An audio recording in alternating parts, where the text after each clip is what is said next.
ದೈವ ಶಕ್ತಿ ಬೇಕು ಅಂದ್ರೆ ಇವತ್ತು ಹೋಮ ಮಾಡಿಸ್ಬಿಡಿ, ನಿಮ್ಗೆ ಚಂಡಿ ಹೋಮ ಮಾಡ್ಬಿಟ್ರೆ ನಿಮ್ಗೆ ಪಿತೃ ದೋಷ, ಮಾಟ ಮಂತ್ರ ದೋಷ ಎಲ್ಲ ಬಗೆ.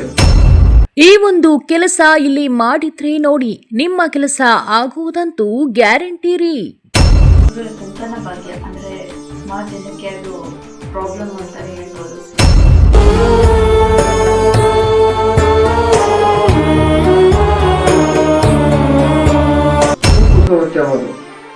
ಗರ್ಭ ಧಾರಣೆ ಮಾಡಕ್ಕೆ ಬಿಡಲ್ಲ, PCOD ಸಮಸ್ಯೆ ಬರುತ್ತೆ. ಇಲ್ಲಿ ತಾಯಿ ಭಕ್ತರಿಗೆ ಬಂದು ಹೇಳಿದ್ದಾದರೂ ಏನು, ಕಾಯಿಲೆ ವಾಸಿ ಆಗಿರೋದು ಇಲ್ಲಿ ವಾಸಿ ಆಗುತ್ತೆ ಅಂತ ನಾನು ಕೇಳ್ಪಟ್ಟೆ. ನಂಬಿದ ಮನೆಯಲ್ಲಿ ನೀನು ಕರಿಕೆ ಕುಡಿ ಬೆಳೆದಂಗೆ ಹಬ್ಬಲಿ ನಿನ್ನ ಕೀರ್ತಿ ತಾಯಿ. ಮೊದಲು ಪಡ್ಕೊಳ್ಳಿ, ಆಮೇಲೆ ನೀವು ಹಾಸ್ಪಿಟಲ್ ಹೋಗಿ ಅಂತ ಹೇಳ್ತಾರೆ. ತಾಯಿಯನ್ನು ನೋಡಿ ಭಕ್ತರು ಶಾಕ್ ಆದ್ರ. 5 ವಾರ ತಪ್ಪದು 9 ವಾರ ಮಾಡಬೇಕಾಗುತ್ತೆ. ನಿಮ್ಮ PCOD ಸಮಸ್ಯೆ ಆಗಲಿ, ಗರ್ಭಕೋಶ ಸಮಸ್ಯೆಗಳಾಗಲಿ, ಭೂತ ಪ್ರೇತಗಳ ಒಳಗಡೆ ಕುಂತಿರಲಿ, ಅಮ್ಮ ಅದನ್ನ ಕ್ಲಿಯರ್ ಮಾಡ್ಕೊಂಡು. ವಿಧಾನಗಳು ಬೇಕು, ವಿಧಾನಗಳಿಂದನೇ ಏನೋ ಮಾಡೋಕ್ಕಾಗಲ್ಲ. ವಿಧಾನ ಇದ್ರೆ ಮಾತ್ರ ಪ್ರಧಾನ ಅಂತ ಹೇಳ್ತೀವಿ. ಲಕ್ಷ್ಮೀ ದೇವಿ ಏನಾಗುತ್ತೆ, ಕೆಲವರು ಪ್ರಯೋಗ ಮಾಡ್ಬಿಡ್ತಾರೆ ಹೆಣ್ಣು ಮಕ್ಕಳಿಗೆ. ನಿಮ್ಮ ಇಷ್ಟಾರ್ಥ ಈಡೇರಬೇಕು ಎಂದರೆ ಯಲ್ಲಮ್ಮ ತಾಯಿಯ ದರ್ಶನ ಪಡೆಯಿರಿ. ದೋಷವನ್ನ ಹೋಮ ಮಾಡ್ತಾರೆ ನಿಜ, ಓಕೆ, ಅದನ್ನು ಒಪ್ತೀನಿ ನಾನು. ಅದು ಯಾವ ರೀತಿಯಲ್ಲಿ? ಬಾಳಿಗೆ ಭಾಗ್ಯವತಾರಮ್ಮ ಓ ಎಂದು ಕರೆಯಲು ತಾಯಿ, ಸುಯೆಂದು ಬರುವಳು ಮಾಯಿ. ಓ ಎಂದು ಕರೆಯಲು ತಾಯಿ, ಸುಯೆಂದು ಬರುವಳು ಮಾಯಿ. ಸತ್ಯವಂತರನು. ನೀವು ನೋಡ್ತಾ ಇದ್ದೀರಾ V1 ಸುದ್ದಿ ವಾಹಿನಿ. ತುಂಬಾನೇ ವಿಶೇಷವಾದಂತಹ ಯಲ್ಲಮ್ಮನ ತಾಯಿಯ ಪವಾಡ ಈಗಾಗಲೇ ನಾವು ತಿಳಿಸಿದ್ದೇವೆ. ಇನ್ನೂ ಮುಖ್ಯವಾಗಿ ನೀವು ನೋಡಲೇಬೇಕಾದಂತಹ ಹಾಗೂ ಇಲ್ಲಿಗೆ ಹೋಗಲೇಬೇಕಾದಂತಹ ಜಾಗವೆಂದರೆ ಈ ಯಲ್ಲಮ್ಮಾದೇವಿ ಸನ್ನಿಧಾನ. ಸ್ವತಃ ತಾಯಿ ಭಕ್ತರಿಗೆ ನೇರವಾಗಿ ಉತ್ತರ ಕೊಡುತ್ತಿರುವ ಈ ತಾಯಿ ನೋಡಲು ಸುಮಾರು ದೂರದ ಊರಿನಿಂದ ಈ ತಾಯಿಯ ದರ್ಶನ ಪಡೆಯಲು ಬರುತ್ತಿದ್ದಾರೆ. ಯಾಕೆಂದ್ರೆ ಈ ತಾಯಿಯ ಹತ್ತಿರ ನಿಮ್ಮೆಲ್ಲ ಕಷ್ಟ ಏನಿದೆ ಎಂದು ಹೇಳುವವಳೇ ಈ ಜಗನ್ಮಾತೆ. ಪ್ರತಿದಿನವೂ ಈ ಕ್ಷೇತ್ರದಲ್ಲಿ ಪೂಜೆ, ಕವಡೆ ಶಾಸ್ತ್ರ, ಅಂಜನಾ ಶಾಸ್ತ್ರ, ಇನ್ನು ಅನೇಕ ವಿಶೇಷ ತಡೆ ಪ್ರತಿನಿತ್ಯವೂ ಪ್ರತಿದಿನವೂ ಇಲ್ಲಿ ಇರುತ್ತೆ. ಪ್ರತಿದಿನವೂ ಇರೋದ್ರಿಂದ ಭಕ್ತಾದಿಗಳು ಯಾವಾಗ ಬೇಕಾದರೂ ಕ್ಷೇತ್ರಕ್ಕೆ ಭೇಟಿ ನೀಡಬಹುದು. ಇಲ್ಲಿನ ಗುಡ್ಡಪ್ಪನವರು ಯಾರೇ ಯಾವ ದಿನವಾದರೂ ಈ ಕ್ಷೇತ್ರಕ್ಕೆ ಬರಲಿ, ಇಲ್ಲಿ ಅಂಜನಾ ಶಾಸ್ತ್ರ, ಕವಡೆ ಶಾಸ್ತ್ರ, ತಡೆ ಇನ್ನಿತರ ಏನೇ ಸಮಸ್ಯೆ ಇರಲಿ, ಇಲ್ಲಿನ ಗುಡ್ಡಪ್ಪ ಗಣೇಶ್ ರವರು ನಿಮ್ಮೆಲ್ಲ ಪ್ರಶ್ನೆಗಳಿಗೆ ಉತ್ತರವನ್ನ ಕೊಡುತ್ತಾರೆ. ಇನ್ನು ಸಾಕಷ್ಟು ಈ ಕ್ಷೇತ್ರದ ಬಗ್ಗೆ ನೀವು ತಿಳಿಯಬೇಕೆಂದ್ರೆ ಕ್ಷೇತ್ರಕ್ಕೆ ಭೇಟಿ ನೀಡಿದರೆ ಮಾತ್ರ ನೀವು ನಿಮ್ಮ ಕಣ್ಣಾರೆ ನೋಡುವಂತಹ ಹಾಗೂ ತಾಯಿಯ ದರ್ಶನ ಪಡೆಯುವ ಭಾಗ್ಯ ಸಿಗುತ್ತೆ. ಮುಖ್ಯವಾಗಿ ಭಕ್ತಾದಿಗಳು ಕ್ಷೇತ್ರಕ್ಕೆ ಭೇಟಿ ನೀಡಬೇಕು ಎಂದರೆ ಯಾವ ದಿನ ಬೇಕಾದರೂ ಕ್ಷೇತ್ರಕ್ಕೆ ಭೇಟಿ ನೀಡಬಹುದು. ಅಮಾವಾಸ್ಯೆ, ಹುಣ್ಣಿಮೆಯ ದಿನದಲ್ಲಿ ಸಹ ಈ ಕ್ಷೇತ್ರದಲ್ಲಿ ಮುಖ್ಯವಾಗಿ ಪೂಜೆ ಇರುತ್ತದೆ. ಹೆಚ್ಚಿನ ಮಾಹಿತಿಗಾಗಿ ಇಲ್ಲಿ ಕಾಣುತ್ತಿರುವ ನಂಬರನ್ನು ಸಂಪರ್ಕಿಸಿ. ಹಾಗೆಯೇ ಕ್ಷೇತ್ರಕ್ಕೆ ಭೇಟಿ ನೀಡಬೇಕೆಂದರೆ ಇಲ್ಲಿ ಕಾಣುತ್ತಿರುವ ವಿಳಾಸಕ್ಕೆ ಭೇಟಿ ನೀಡಿ. ಸ್ಥಳ ಬಿಳಿಕೆರೆ ಗ್ರಾಮ, ಬಿಳಿಕೆರೆ ಹೋಬಳಿ, ಹುಣಸೂರು ತಾಲೂಕು, ಮೈಸೂರು ಜಿಲ್ಲೆ. ನಮಸ್ತೆ ವೀಕ್ಷಕರೇ, ಮತ್ತೊಮ್ಮೆ ನಮ್ಮ ಕಾರ್ಯಕ್ರಮ ಸ್ವಾಗತ ಹೇಳ್ತಾ ಇವತ್ತು ಸಂತಾನ ಭಾಗ್ಯದ ಬಗ್ಗೆ ನಾವು ಗುರುಗಳನ್ನ ಕೇಳೋಣ.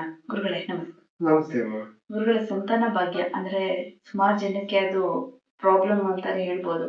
ಯಾಕಂದ್ರೆ ಹಾಸ್ಪಿಟಲ್ ಅಲ್ಲಿ ಕಾಯಿಲೆ ವಾಸಿ ಆಗದೆ ಇರೋದು ಇಲ್ಲಿ ವಾಸಿ ಆಗುತ್ತೆ ಅನ್ನೋದನ್ನ ನಾನು ಕೇಳ್ಪಟ್ಟಿದ್ದೀನಿ. ಅದ್ರ ಬಗ್ಗೆ ನೀವು ಹೇಳೋದಾದ್ರೆ?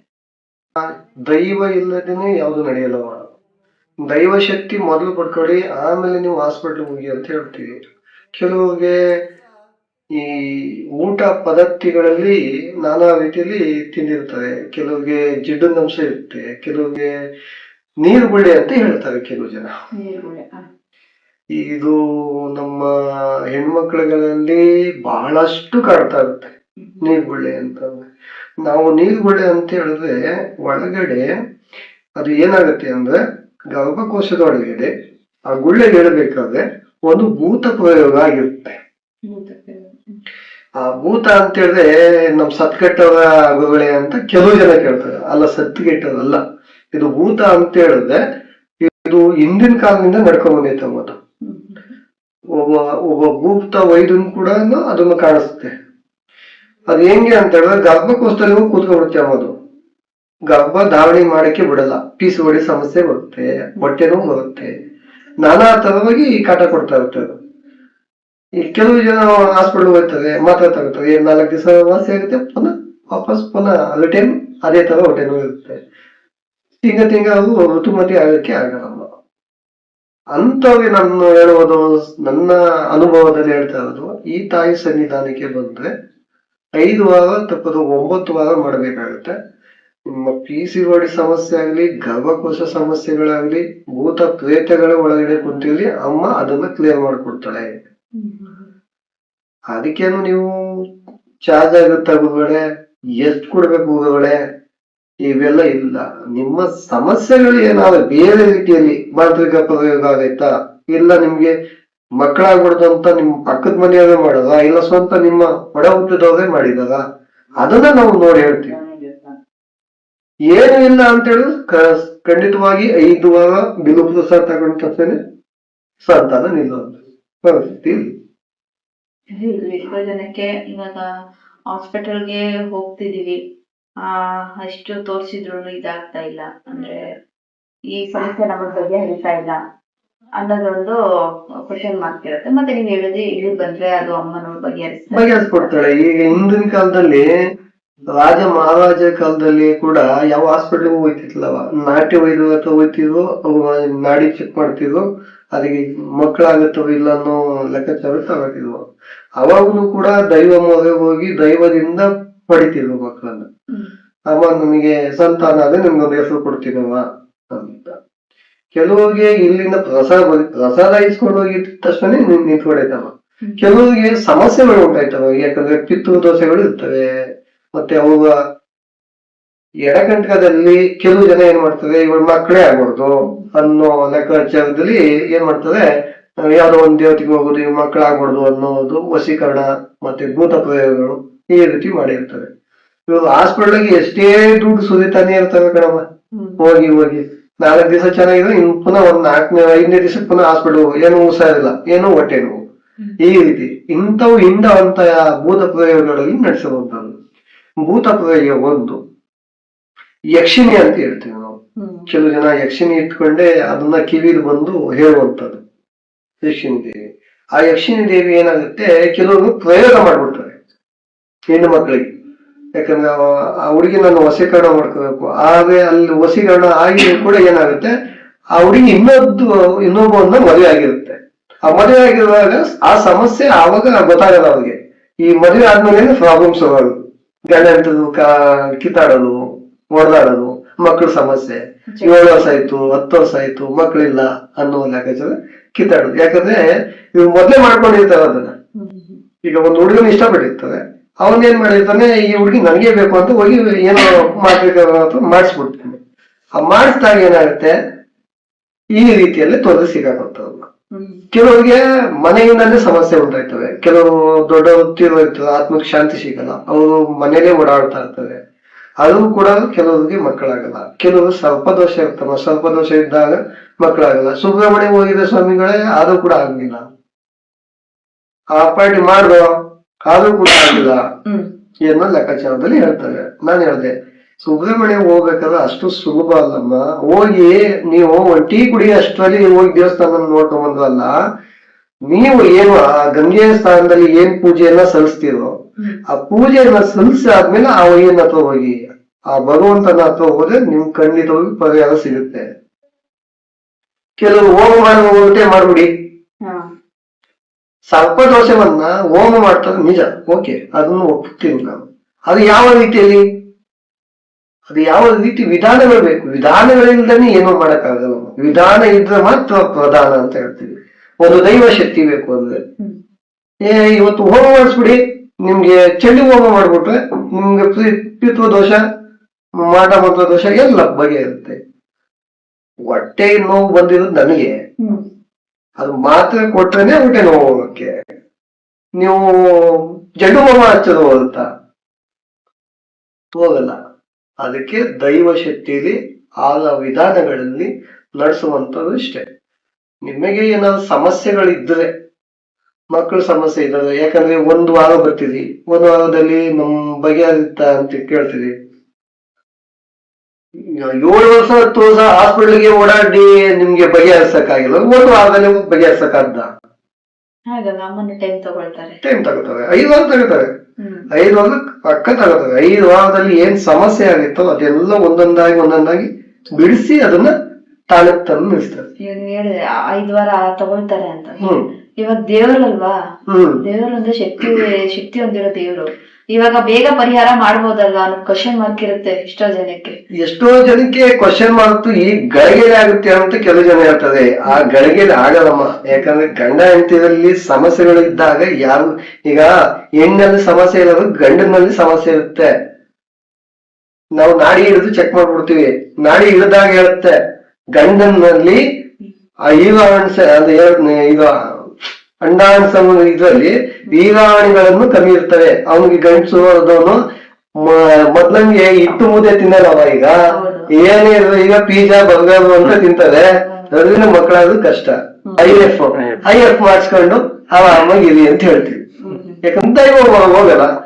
ಎಷ್ಟ್ ಲಕ್ಷ ಖರ್ಚಾಗ್ಲಿ, ಎಷ್ಟ್ ಲಕ್ಷ ಖರ್ಚಾಗ್ಲಿ ನನ್ ಮಕ್ಕಳು ಎಷ್ಟು ಲಕ್ಷ ಖರ್ಚು ಮಾಡೋದು ಕೆಲವ್ರಿಗೆ ಆಗಲ್ಲ. 10 ಲಕ್ಷ ಖರ್ಚು ಮಾಡೋದು ಆಗಲ್ಲ. ಯಾಕಂದ್ರೆ ದೈವ ಮೊರ ಬೇಕು, ದೈವ ಶಕ್ತಿ ಬೇಕು.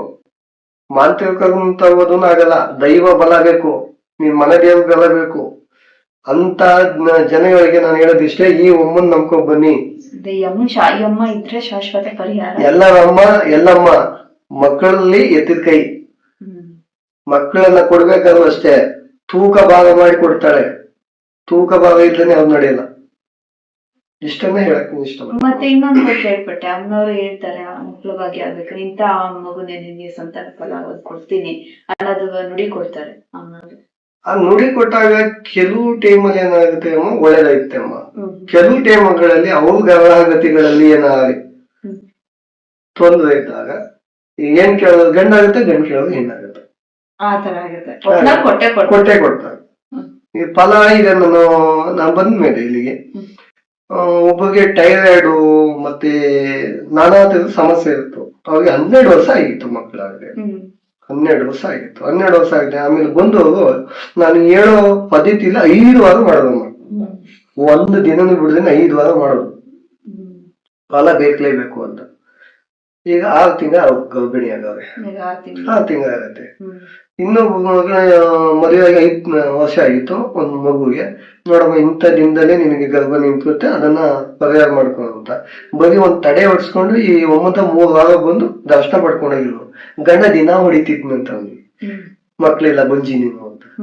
ಈಗ 3 ತಿಂಗಳಾಗೈತೆ. ಇದಕ್ಕೆ ಖುಷಿಯಾಗಿದ್ದಾರೆ. ಹಂಗೆ ಕೆಲವ್ರಿಗೆ ನಾನಾ ತರದ್ದು ಊಟ ಮಾಡ್ತೀನಿ, ಪಥ್ಯ ಮಾಡಲ್ಲ, ದೇವ್ ಹೊರ ಕೊಟ್ಟಾಯ್ತಲ್ಲ ಆಗತ್ತೆ ಬಿಡು ಅನ್ಕೊಂಡು ನಾನಾ ರೀತಿಯಲ್ಲಿ ತಿಂದ್ರೆ ಆಗಲ್ಲಮ್ಮ. ನೇಮ ಉಂಟು, ಆ ನೇಮ ಪದ್ಧತಿಗಳು ಉಂಟು. ಆ ಪದ್ಧತಿ ನಡಿಬೇಕಾಗುತ್ತೆ. ಆ ಪದ್ಧತಿ ನಡೆದಾಗ ನಿಮ್ಗೆ ಏನು ಒಳ್ಳೆ ಅವ್ರ ಮಾಂಸನೇ ತಿಂತಾರೆ, ಒಳ್ಳೆ ಇದನ್ನೇ ಮಾಡ್ತಾರೆ, ಅವ್ರ ಮಕ್ಕಳಾಯ್ತು. ಅದೇ ಅವ್ರ ಗರ್ಭಕೋಶದಲ್ಲಿ ಹಂಗಿರುತ್ತೆ. ನಿಮ್ಮ ಸಮಸ್ಯೆಯಲ್ಲಿ ಇಲ್ಲ ನಿನ್ ಗಂಡನಲ್ಲಿ ಸಮಸ್ಯೆ ಇರುತ್ತೆ, ಇಲ್ಲ ನಿನ್ನ ಹೆಂಡತಿಯಲ್ಲಿ ಸಮಸ್ಯೆ ಇರ್ತದೆ. ಫಸ್ಟ್ ನೋಡ್ಕೊಳ್ಳಿ. ಕೆಲವು ಜಾತಕದಲ್ಲಿ ಕುಜ ದೋಷ ಇದು ಮಕ್ಕಳೇ ಆಗಲ್ಲ ಅಂತಾರೆ. ಕುಜ ದೋಷನ ಪರಿಹಾರ ಮಾಡ್ಕೊಳ್ಳಿ ಅಂತ ಹೇಳ್ತಾರೆ. ಕುಜ ದೋಷನ ಪರಿಹಾರ ಮಾಡೋದು ಮಕ್ಕಳಾಗಲ್ಲ. ಯಾಕೆ? ಬಲ ಬೇಕಲ್ಲ, ದೈವ ಬಲ ಬೇಕು. ದೈವ ಇದ್ರೇನೆ ಜಯ. ಹೌದು, ದೆವ್ವ ತಗೊಂಡಾಗಲ್ಲ. ದೆವ್ವದಿಂದ ಏನು ಇಲ್ಲ. ಅವನಿಗೆ ಅದೇನು ಹಿಂಡುತ್ತೆ ಅಷ್ಟೇ. ಗಾಳಿ ಬೀಜ ನಾವು ಅಂತೀವಲ್ಲ, ನಾವು ದೇವರು ಅನ್ನೋದು ಒಂದೇ, ದೆವ್ವ ಅನ್ನೋದು ಒಂದೇ. ದೆವ್ವಕ್ಕೂ ದೇವ್ರಿಗೂ ಏನ್ ಸಂಬಂಧ ಅಂದ್ರೆ, ದೇವರು ಮೇಲ್ ಮಟ್ಟದಲ್ಲಿ ಇರ್ತಾನೆ, ದೆವ್ವ ಏನು ಅವ್ನ ಬಾಗಿಲು ಬಂಟನಾಗಿರ್ತಾನೆ. ಈಗ ನಾವು ಬಸ್ಗೆ ಒಂದ್ ಡ್ರೈವರ್ ಬೇಕು. ಡ್ರೈವರ್ ಇದ್ರೆ ಮಾತ್ರ ಅವ್ನ್ ಕರ್ಕೊಂಡ್ ಇಲ್ಲಿಗೆ ಅವ್ನ್ ಕಳಿಸ್ತದೆ. ಅವ್ನ್ ಬಾಗಿಲಾಗಿ ಕುಂತಿರೋನು ಅವ್ನ್ ಕರ್ಕೊಂಡ್ ಬರ್ತಾನೆ, ಹೇಳ್ಕೊಂಡ್ ಇಲ್ಲಿಗೆ ಅನ್ನ ಅಂತ. ಈ ರೀತಿಯಾಗಿ ಇರುತ್ತೆ ಅಮ್ಮ. ಮಾಹಿತಿ